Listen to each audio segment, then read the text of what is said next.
सम्पन्न गर्यो लिपुलेखको सडक। नेपालको भूमिमा डोजर चलाएर चीनसम्मै छेड्यो भारतीय सडक।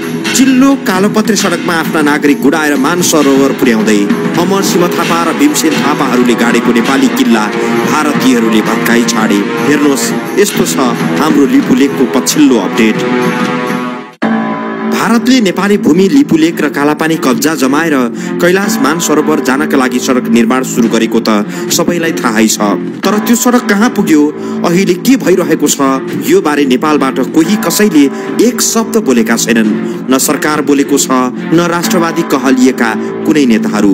नेपाल मौन बसिदिँदा भारतलाई ज्यादै सहज भएको छ र उसको बोर्डर रोड अर्गनाइजेसन BRA का सैनिकहरू आनन्दसँग ढुक्कसँग उच्च गतिमा सडकको काम फत्ते गर्दैछन्। सन् 2019 मा सुरु भएको नेपाली भूभागलाई आफ्नो भूमि दाबी गरी सडक निर्माण गर्ने योजना सन् 2024 भित्र सम्पन्न गर्ने भारतको लक्ष्य थियो। भारतीय सेना यति रफ्तारमा काम गरिरहेका छन् कि अबको केही महिनामा नै मानसरोवर जाने सडक कालोपत्रे सकाउँदैछन् र नागरिकका लागि खुला गर्दैछन्। अहिले 1000 भन्दा बढी भारतीय सैनिकहरू नेपालको भूमिमा बनाइएको सडकमा कालोपत्रे पुल निर्माणदेखि रोड प्रोटेक्सनको काम गरिरहेका छन् र 4 देखि 5 महिना भित्र सडक आफ्नो सरकारलाई हस्तान्तरण गर्दैछन्। स्याटेलाइटको यो दृश्य हेर्नुहोस्, उनीहरूले नेपाल र चीनको सीमा क्षेत्र लिपुलेखसम्म सडक पुर्याइसकेको प्रष्ट देखिन्छ। यो बोर्डर लाइन हो। यसको करिब 5 किलोमिटर ओरसम्म सडक पुर्याएको रेखाङ्कन स्याटेलाइट तस्बिरमा प्रष्ट देखिन्छ। लिपुलेख पास क्रस गरिसकेपछि चीनको भूभाग सुरु हुन्छ र चीनले पनि आफ्नो बोर्डरसम्म कालोपत्रे युक्त सडक निर्माण गरिसकेको छ। सुरुमा सानो आकारमा कालापानीमा भारतीय सुरक्षा फौज राखेकोमा यो सडक विस्तार योजना अघि बढेपछि ठूलो संख्यामा भारतीय सेनाको क्याम्प खडा छ र उनीहरूकै सुरक्षामा सडकको काम भइरहेको छ। नेपाली पक्ष त्यहाँ जानै छाडेका छन्। नेपाल भारत सीमाको बोर्डर लाइन भनेको काली नदी हो। गुन्जी भन्ने ठाउँमा काली नदी र शारदा नदीको भेट हुन्छ। नदीको अन्तर्राष्ट्रिय मान्यता नै यही हो कि जुन ठूलो नदी छ उही नदी मूल नदी हो।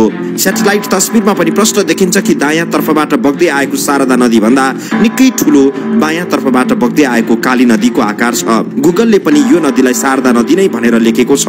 त्यसैले काली नदीको मूल स्रोत बायाँ तर्फबाट बग्दै आएको काली नदी नै हो, जसको मुहान लिम्पिया धुरामा छ।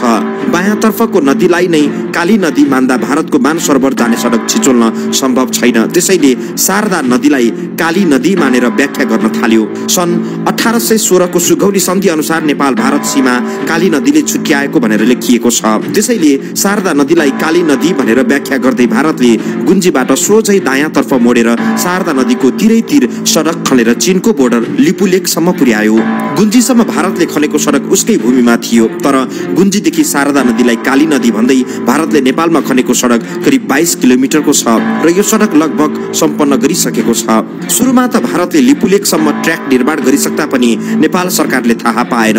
जब थाहा पायो र विरोध जनायो, केपी शर्मा ओली नेतृत्वको सरकारले नेपाली भूमि जोगाउन नेपाली नक्सामा नसमेटिएको काली नदीको मुहान लिम्पिया धुरासम्मको सीमा जोडेर नयाँ नक्सा जारी गर्यो, जसलाई हामी अहिले चुच्चे नक्सा भनेर चिन्छौं। यही नक्सा जारी हुँदै नेपाली पक्षको तीव्र विरोध हुन थालेपछि भारतले झन छिटो गतिमा काम अघि बढायो। फलस्वरूप 2024 को अन्त्यमा सक्ने भनिएको काम अगावै सक्ने स्थिति छ। नेपालले आफ्नो भूमि भएको दाबी गरेपछि गुगलले पनि अहिले सो क्षेत्रको बोर्डर लाइनका नामहरू उल्लेख गरेको छैन र विवादित क्षेत्र भनेको छ। शारदा नदीको नाम पनि कहीं काली नदी भनेर उल्लेख गरेको छ, कहीं शारदा नदी भनेर लेखेको छ। उनीहरूले सडक निर्माण भएको गौडा-गौडामा भारतीय सैनिकहरू चेक जाँचका लागि पोस्टहरूमा राखेका छन्।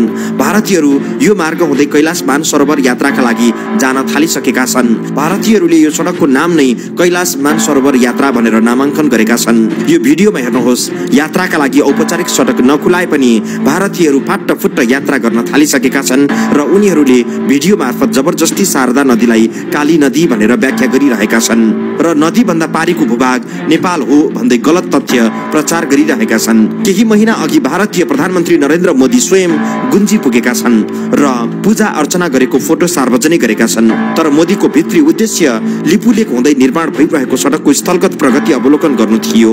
यता नेपाली पक्षले नयाँ नक्सा जारी गर्दै आफ्नो कर्तव्य पूरा भएको जस्तो गरी आरामले बसिरहेको छ। आजकल त यो विषयमा कोही पनि चुइक्क बोल्दैनन्। विरोधका स्वरहरू पनि बन्द भएपछि भारतलाई झनै सजिलो भएको छ।